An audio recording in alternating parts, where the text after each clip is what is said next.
Kjo e premte do ta kthejë Tiranën në kryeqytetin e të gjithë shqiptarëve të rajonit.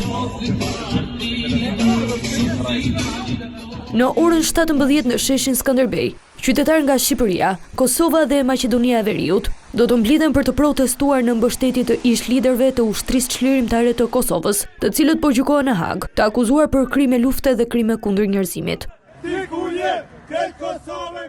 Kjo protestë e organizuar nga ish veteran të UÇK vjen me moton Liria ka emër dhe drejtësi për çlirimtarët, të cilët luftuan për pavarësinë e Kosovës.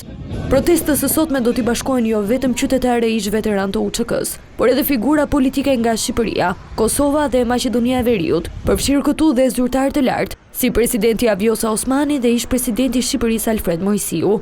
Megjithatë, protestës kanë refuzuar t'i bashkohen opozita shqiptare, si dhe kryeministri i Kosovës Albin Kurti.